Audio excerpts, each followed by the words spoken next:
mayam pumnamakpu channel asigi maikaidagi taramna oksari ngasisu mayamgidamakta Hollywood movie amagi explanation puduna laksari movie asigi mamingdi working out kawi film asi mapa macha anigi nungsi warida yumpham oiba warini piklingai mapa mama kainabadagi mamagi manakta leiduna mapung mari pharaklaba matamda mapaga punsi matau karamna leli haibadu film asida mayek sengna takli mapa asi sadan bamisab ama suirami film asi 2017 da phongkiba film ni amasung drama adventure da yumpham oiduna namkiba film ama khakni film asi director na Alex amadi Andrew J Smith na oiki story na David Quammen na ibikhiba wari ni wari asi butabada pukning aduki matik nusiba fajaba wari ni mayamna sutaraga yenglaga soiduna khangbigani phare mayam film as explanation haujarage mayamna channel asi bu nusibiduna like share amadi subscribe tawsinbiramu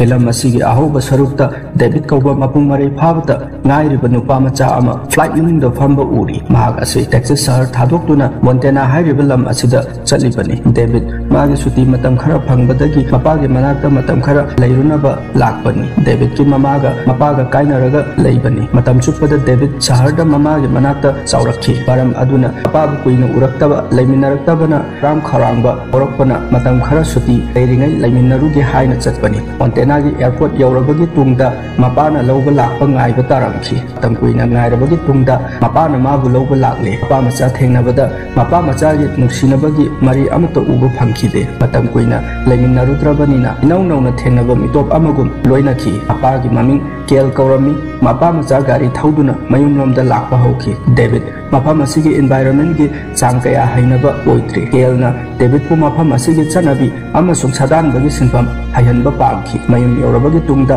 mathagi nongalakpada mapa masa uche kapat lakhi masina David kidi ahan ba sadan ba training oigadauri bani film asigi maru oiba pandamdi mahausa gi khusem na piram laba nature ga minoi baga amasung mapa masa nusibagi thim aduni object kelna usek ama nongmaina kaptuna fare aduga David ta nongmai adu piraga nangsu usek ama phau igumma nangna phaba ngamdrabadi hadriba makhai hanba yade thadan basingdi asi niyom oina chatnarami David nongmai adu paikhatuna usek phana ba kanna honarami adubu amata panba ngamkhide maramdi David magi punsida nongmai amukta su kablaktri chadan bagi experience amata leitri asumna numidang wairamgi matam oiselakle David usek amata phadri aroibada David na usek amadi kapada panba ngamkhre kelna hairi good nang handakti phajana chumna kapa ngammi asi hainaraga asiba usek aduna takhiba manak tamna changsilakhi usek adubu koithi thirami adubu phangba ngamdre David na hairi usek ado asokpaduga soidana atopa mafamda chelamani kel yamna saungbu phawrami machanu pabu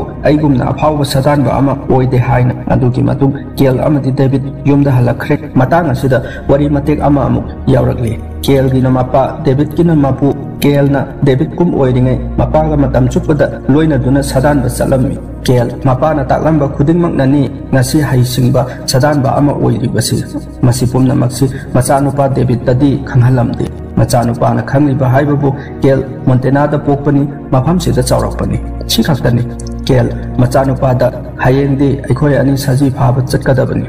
aisu nakhoigum oiringai phaba chatki adudagi saji phakhidre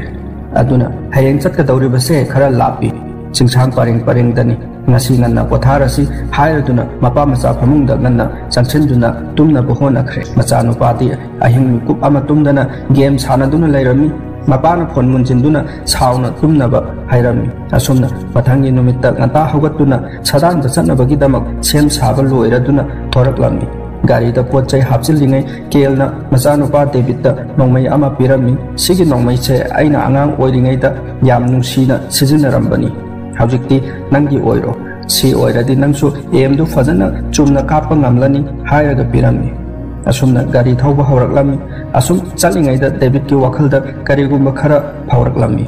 madudi aikhoina chalibasi sadan maniko adusu arapa mafam amada ahing lenduna ke macha saraga aduda tumdoiba asumna machindagi lolaklami David sa ujek singbu hatpa pamlamde mapa kelna sauna hairaklami nangi punsida thaba amata su tawba ngamloi yare nang yumda thilagi aduga hayengma namagi manakta satkro hairaga gari adubu mamai laithoknaba honakhi Tanja asida David mapagi mawong aduda nungairaktre mamai laigani toromba gari adu steering da makhutna pharaga chatlasi aisu yare haiduna asumna gari adu makhatana thorakhi khara tharoklaga makhoina satkadaba mafam adu khong lambi oibanina gari adu thanamaga darkar oiba pot chai puduna untaba chingsang aduda makhongna chatpa horakhi khara chatlaba matung mapana hairei nangdi aingondagi yangna chatpa ngammi aidi ngamdre aidi ahal oislaklabanina David na amuk makha tarei ai kaisu yangna chatpa ngamba nateda school gi lamjendasu amuktasu ai mai pakpa ngamkhide asumna mapa macha wari sa saduna lakhi mate khara laklaga sawam hairiba sathiraba cha asigi leifam yoroklammi David na mapada akiba phauraduna hairei mafam asida sawam lai haiba aingonda hana haidriba gari kino mapa na amu hairei nang karisu kiganu nangi damak ai leirisidi haina hairami asumna numita silai mafam amada mai thaduna mapa macha isai saktuna potharam mapa na magi angang oiringai wari lirammi aisu nangum charakpada aigi ipana aibu sadanbagi maramda yam takpirami aisu ipadagi tambayaba haibeyaba haijilhawe nongmadi nangsu ngasi aina nangonda liriba asumna nangisu nasa laidawriban asumna wari lina numit asima haujinkre haujik nongalakle makhoi satanba chatpa hauki makoina lakpa lambida ikhang khanghaudana sawom ama thengnare David kibana masa pumba niklami David makuta pairiba khulai adu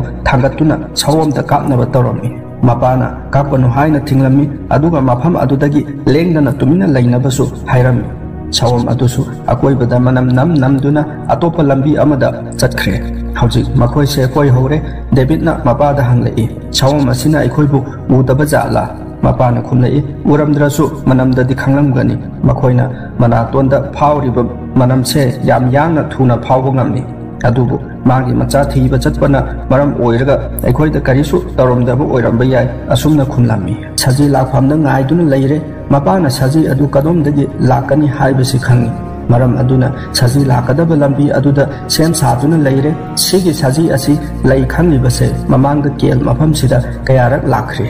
mana machanupagi dama khallaga phadana thamlakpani asumna mapa macha saji adubu lakpa kuina ngaiki adubu saji di laktre kel thawai nungairamde kadomda chatkhabajanu khanbada mafam adudagi hawgalaktuna saji ki khongul lirak lami khara chatlaga kom amada makhoina ngairiba saji du siduna leirami miyoi kharana nomaina kapada saji asi panduna makhoigi makhutagi hingnaba chenbada mafam asida asokpana maram oiraga sibani kel chawbuna mai hawkhre nomai kablon niba mi singduda machin thiduna saiki adudagi kel saji ama phadri phawba yumda haloi haina makhatana makhoigi khongchat adu chatpa hauki khara chalabagi tungda saji na chakhibagi lambi phanglami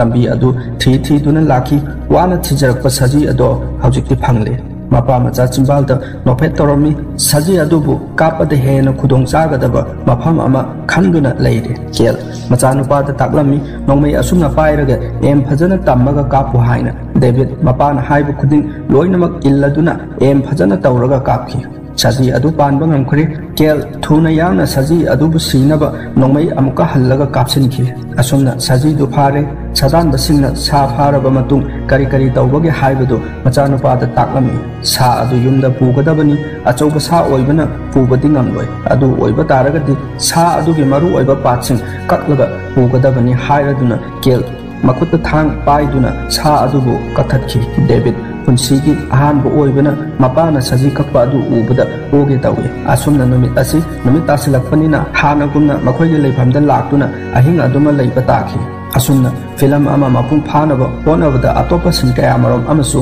kelgi mapaga mamaga matau karamna kainaki aduga kelgi mapa karamna siki wari khudingmak asi maru oitabana pumnamak samtatlaga maru oiriba mapa macha anigi warida amuk makha chatharaklagi ahing adu yareklaba matung mathangi ayukta mapa macha yumda hannabani haiduna makhoina lakhiba lambi aduda chatwa hauki numitchi untabasu yamna heli khara laklaga sawomgi macha ama siduna leramba thengnare masi urubada kel thawai yamna warami kisu yamna kirami macha sirabanina sawom mamado angawba amagum leiramani karigumba aikhoisu mage lambida asilurabadi soidan sigani kel macha nupada nang nongmaidu nakutta phajana pairaga leyo ꯑꯩꯈꯣꯏ ꯊꯨꯅ ꯌꯨꯝꯗ ꯍꯟꯗꯕ ꯌꯥꯗ꯭ꯔꯦ ꯍꯥꯏꯗꯨꯅ ꯊꯨꯅ ꯌꯥꯡꯅ ꯂꯥꯛꯈꯤ ꯈꯔ ꯂꯥꯛꯂꯒ ꯁꯥꯋꯣꯝ ꯑꯃ ꯑꯗꯨꯅ ꯃꯆꯥ ꯀꯥꯏꯅꯕꯒꯤ ꯃꯩꯆꯥꯛꯀ ꯂꯣꯏꯅꯅ ꯈꯣꯡ ꯂꯥꯎꯔꯝꯃꯤ ꯃꯄꯥ ꯃꯆꯥꯁꯨ ꯈꯣꯟꯖꯦꯜ ꯑꯗꯨ ꯇꯥꯔꯝꯃꯤ ꯀꯦꯜꯅ ꯍꯟꯕꯗ ꯄꯨꯈꯤꯅꯕ ꯃꯈꯣꯏꯅ ꯐꯥꯗꯨꯅ ꯊꯝꯂꯝꯕ ꯁꯥꯗꯨꯒꯤ ꯃꯅꯥꯛ ꯌꯧꯁꯤꯜꯂꯛꯂꯤ ꯀꯦꯜ ꯁꯥꯗꯨ ꯄꯥꯠ ꯄꯥꯠ ꯀꯛꯇꯨꯅ ꯕꯦꯛꯇ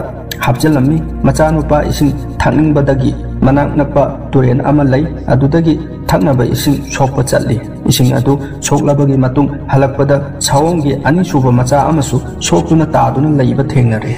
ꯗꯦꯕꯤꯠ ꯁꯥꯋꯣꯝ ꯃꯆꯥ ꯑꯗꯨꯒꯤ ꯃꯅꯥꯛꯇ ꯅꯛꯁꯜꯂꯨꯕꯗ ꯗꯦꯕꯤꯠꯀꯤ ꯃꯈꯨꯠꯇ ꯇꯝꯊꯤꯅ ꯆꯤꯛꯈꯤ ꯗꯦꯕꯤꯠ ꯀꯟꯅ ꯂꯥꯎꯔꯝꯃꯤ ꯀꯦꯜ ꯃꯆꯥꯒꯤ ꯈꯣꯟꯖꯦꯜ ꯇꯥꯕꯗ ꯊꯨꯅ ꯌꯥꯡꯅ ꯆꯦꯜꯂꯛꯂꯝꯃꯤ ꯃꯐꯝ ꯑꯗꯨ ꯌꯧꯕꯒ ꯁꯥꯋꯣꯝ ꯃꯆꯥ ꯑꯗꯨ ꯍꯥꯠꯇꯕꯤꯗ ꯃꯐꯝ ꯑꯗꯨꯗꯒꯤ ꯆꯦꯟꯈꯤꯅꯕ ꯊꯕꯛ ꯇꯧꯔꯝꯃꯤ ꯁꯥꯋꯣꯝ ꯃꯆꯥ ꯑꯗꯨꯁꯨ ꯃꯐꯝ ꯑꯗꯨ ꯊꯥꯗꯣꯛꯇꯨꯅ ꯆꯦꯟꯈ꯭ꯔꯦ ꯗꯦꯕꯤꯠ ꯑꯁꯣꯛꯄꯅ ꯃꯔꯝ ꯑꯣꯏꯔꯒ ꯃꯈꯥꯗ ꯀꯨꯟꯊꯗꯨꯅ ꯌꯥꯝꯅ ꯀꯟꯅ ꯈꯥꯡꯂꯤ ꯍꯧꯖꯤꯛ ꯁꯥꯋꯣꯝ ꯑꯃ ꯑꯗꯨ ꯂꯥꯛꯂꯒ ꯃꯈꯣꯏꯗ ꯑꯦꯇꯦꯛ ꯇꯧꯔꯛꯄ ꯌꯥꯏ ꯍꯥꯏꯗꯨꯅ ꯀꯦꯜ ꯃꯆꯥꯒꯤ ꯄꯨꯟꯁꯤꯕꯨ ꯍꯤꯡꯅꯕ ꯎꯊꯛ ꯑꯃꯗ ꯀꯥꯈꯠꯍꯜꯂꯝꯃꯤ ꯑꯗꯨꯒ ꯗꯦꯕꯤꯠꯇ ꯅꯣꯡꯃꯩꯁꯤꯁꯨ ꯄꯥꯏꯌꯣ ꯀꯔꯤꯒꯨꯝꯕ ꯁꯥꯋꯣꯝ ꯑꯗꯨꯅ ꯅꯪꯒꯤ ꯅꯅꯥꯛꯇ ꯆꯪꯂꯛꯂꯕꯗꯤ ꯀꯥꯞꯅꯕ ꯍꯥꯏꯗꯨꯅ ꯄꯤꯔꯝꯃꯤ ꯗꯦꯕꯤꯠ ꯑꯁꯣꯛꯄ ꯃꯈꯨꯠ ꯑꯗꯨꯅ ꯅꯣꯡꯃꯩ ꯑꯗꯨ ꯂꯧꯈꯠꯅꯕ ꯍꯣꯠꯅꯔꯝꯃꯤ ꯑꯗꯨꯕꯨ ꯂꯧꯈꯠꯄ ꯉꯝꯈꯤꯗꯦ ꯃꯄꯥꯅ ꯑꯃꯨꯛ ꯄꯤꯈꯠꯂꯝꯃꯤ ꯑꯗꯨꯒ ꯍꯥꯏꯔꯝꯃꯤ ꯅꯪꯒꯤ ꯑꯔꯩꯕ ꯄꯥꯡꯒꯜ ꯄꯨꯊꯣꯛꯇꯨꯅ ꯅꯣꯡꯃꯩ ꯑꯁꯤ ꯂꯧꯈꯠꯇꯕ ꯌꯥꯗꯕꯅꯤ ꯍꯥꯏꯔꯝꯃꯤ ꯗꯦꯕꯤꯠ ꯃꯃꯤꯠ ꯃꯅꯥ ꯇꯨꯝꯁꯤꯟꯗꯨꯅ ꯑꯔꯩꯕ ꯄꯥꯡꯒꯜ ꯁꯛꯇꯤ ꯄꯨꯊꯣꯛꯇꯨꯅ ꯅꯣꯡꯃꯩ ꯑꯗꯨ ꯆꯤꯡꯈꯠꯂꯝꯃꯤ ꯆꯤꯡꯈꯠꯅ ꯅꯣꯡꯃꯩ ꯑꯗꯨ ꯁꯣꯏꯕꯗꯒꯤ ꯀꯥꯞꯊꯣꯛꯈ꯭ꯔꯤꯕ ꯃꯔꯨ ꯑꯗꯨꯅ ꯃꯄꯥꯒꯤ ꯃꯈꯣꯡꯗ ꯄꯥꯟꯈ꯭ꯔꯦ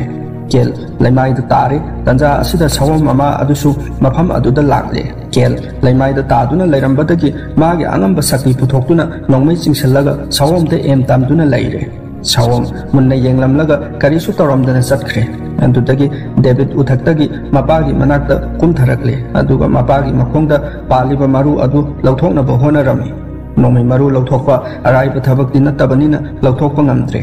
ꯗꯦꯕꯤꯠ ꯌꯥꯝ ꯆꯥꯛꯅ ꯀꯞꯆꯈꯤ ꯃꯄꯥꯕꯨ ꯁꯤꯈ꯭ꯔꯗ꯭ꯔꯥ ꯈꯟꯕꯗ ꯃꯄꯥꯒꯤ ꯃꯈꯣꯡ ꯏ ꯌꯥꯝꯅ ꯊꯣꯛꯂꯝꯃꯤ ꯗꯦꯕꯤꯠ ꯐꯤ ꯃꯆꯦꯠ ꯑꯃꯒ ꯃꯄꯥꯒꯤ ꯃꯈꯣꯡ ꯑꯗꯨꯕꯨ ꯄꯨꯟꯁꯤꯟꯕꯤꯔꯝꯃꯤ ꯀꯦꯜ ꯃꯆꯥꯅꯨꯄꯥꯗ ꯍꯥꯏꯔꯝꯃꯤ ꯃꯐꯝꯁꯤꯗꯒꯤ ꯀꯤꯂꯣꯃꯤꯇꯔ ꯈꯔ ꯆꯠꯂꯒ ꯀꯦꯕꯤꯟ ꯑꯃ ꯊꯦꯡꯅꯒꯅꯤ ꯃꯈꯣꯏ ꯊꯦꯡꯅꯔꯕꯗꯤ ꯑꯩꯈꯣꯏꯒꯤ ꯃꯇꯦꯡ ꯁꯣꯏꯗꯅ ꯄꯥꯡꯉꯛꯀꯅꯤ ꯅꯪꯅ ꯍꯜꯂꯛꯄꯗ ꯏꯁꯤꯡ ꯆꯦꯟꯊꯕꯒꯤ ꯃꯈꯣꯜ ꯑꯃ ꯇꯥꯒꯅꯤ ꯃꯗꯨ ꯇꯝꯅ ꯂꯥꯛꯎ ꯑꯩ ꯁꯤꯗ ꯂꯦꯡꯗꯅ ꯂꯩꯔꯝꯒꯦ ꯍꯥꯏꯔꯝꯃꯤ ꯗꯦꯕꯤꯠ ꯃꯄꯥꯅ ꯍꯥꯏꯔꯤꯕ ꯋꯥꯐꯝ ꯄꯨꯝꯅꯃꯛ ꯑꯆꯨꯝꯕꯅꯤ ꯈꯜꯂꯝꯗꯦ ꯃꯄꯥꯕꯨ ꯁꯤꯔꯁꯅꯨ ꯃꯇꯥꯒꯨꯝ ꯍꯨꯟꯗꯣꯛꯂꯝꯕꯒ ꯆꯞ ꯃꯥꯟꯅꯤ ꯍꯥꯏꯅ ꯈꯟꯈꯤ ꯗꯦꯕꯤꯠ ꯃꯄꯥꯒ ꯂꯣꯏꯅꯅ ꯆꯠꯀꯅꯤ ꯍꯥꯏꯔꯝꯃꯤ ꯅꯊꯟꯇ ꯃꯐꯝ ꯑꯁꯤꯗ ꯊꯅꯝꯃꯒ ꯑꯩ ꯆꯠꯄ ꯉꯝꯃꯣꯏ ꯆꯠꯁꯤ ꯂꯥꯛꯑꯣ ꯍꯥꯏꯔꯒ ꯃꯄꯥꯕు ꯆꯤꯡꯈꯠꯄꯤꯗꯨꯅ ꯃꯇꯦꯛ ꯈꯔꯗꯤ ꯗꯦꯕꯤꯠ ꯑꯃꯗꯤ ꯆꯩꯁꯨꯒꯤ ꯃꯇꯦꯡꯅ ꯂꯥꯛꯄ ꯉꯝꯈ꯭ꯔꯦ ꯃꯇꯦꯛ ꯈꯔ ꯆꯠꯂꯕꯒꯤ ꯇꯨꯡꯗ ꯀꯦꯜ ꯆꯠꯄ ꯁꯨꯡꯉꯝ ꯉꯝꯈꯤꯗ꯭ꯔꯦ ꯗꯦꯕꯤꯠ ꯃꯄꯥꯕꯨ ꯃꯅꯪꯒꯟꯗ ꯄꯣꯈꯠꯇꯨꯅ ꯇꯞꯅ ꯆꯠꯄ ꯍꯧꯔꯛꯂꯝꯃꯤ ꯀꯦꯜ ꯁꯥꯗꯥꯟꯕꯒꯤ ꯅꯨꯡꯉꯥꯏꯔꯕ ꯋꯥꯔꯤ ꯀꯌꯥ ꯂꯤꯕꯤꯗꯨꯅ ꯑꯋꯥꯕ ꯀꯣꯛꯅꯕ ꯍꯣꯠꯅꯔꯝꯃꯤ ꯗꯦꯕꯤꯠ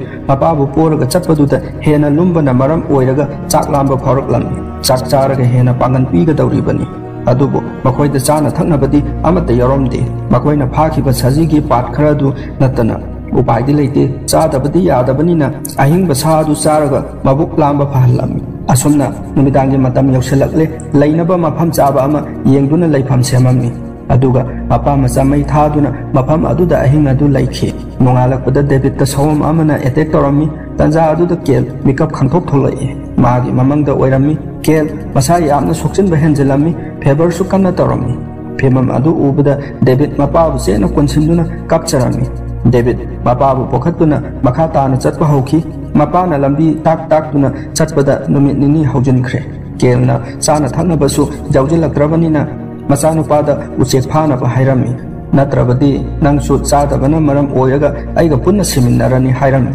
ꯗꯦꯕꯤꯠ ꯎꯆꯦꯛ ꯐꯥꯔꯨꯔꯒ ꯃꯄꯥꯁꯨ ꯄꯤꯖꯔꯝꯃꯤ ꯑꯁꯨꯝꯅ ꯗꯦꯕꯤꯠꯀꯤ ꯈꯣꯡꯆꯠ ꯃꯈꯥ ꯇꯥꯅ ꯆꯠꯂꯝꯃꯤ ꯀꯦꯜ ꯑꯁꯣꯛꯄꯅ ꯃꯔꯝ ꯑꯣꯏꯔꯒ ꯒ꯭ꯌꯥꯟ ꯇꯥꯕ ꯉꯝꯗ꯭ꯔꯦ ꯃꯔꯝ ꯑꯗꯨꯅ ꯂꯝꯕꯤ ꯆꯨꯝꯅ ꯇꯥꯛꯇ꯭ꯔꯦ ꯃꯈꯣꯏ ꯑꯅꯤꯃꯛ ꯂꯝꯃꯥꯡꯅꯔꯦ ꯗꯦꯕꯤꯠ ꯑꯋꯥꯕꯅ ꯄꯤꯛ ꯊꯜꯂꯦ ꯃꯤꯀꯨꯞ ꯑꯁꯤꯗ ꯃꯄꯥꯕꯨ ꯎꯈꯣꯡ ꯑꯃꯗ ꯉꯥꯍꯜꯂꯝꯂꯒ ꯏꯁꯤꯡ ꯊꯤꯕ ꯆꯠꯈ꯭ꯔꯦ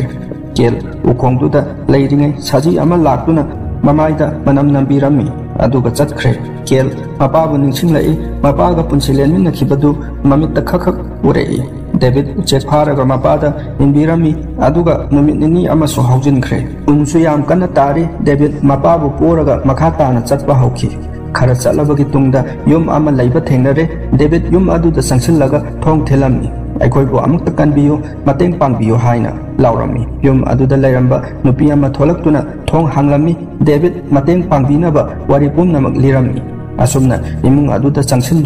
mapabu phamung amada hipalami yumdugi nupiduna su makoise yam lakna khudong thina lakpa mali haina khankhre numidang waramgi matam osilakpada doctor nupa ama laklami doctor asi nupi aduna kopibani David chair amata phamduna ipangpangna wa ngangdana tumina leirami doctor aduna David ki mapadu yengbada siduna leirami adudagi doctor aduna David pusu masa check tawbirami aduga nangi babati sire hari David na amuk khumlai aisu khangi haina lambida lakna mapa sire haiba David khangami maram aduna ni David ipangpangna wa londana leikhibadu asumna film asi aroibada mapana hipjiba phamungda changsinduna mapagi manakta phamduna nungsina thamoi kaina yengjaki aina maram oiraga baba sikhi bani haina nungaitana kaptuna lenki film asi matang asida loisinkhre mayamna explanation asida soikhiba lankhiba yawrobasu ngakpiu haina channel asigi maikaitagi haijari mathangi anuba film amagi explanation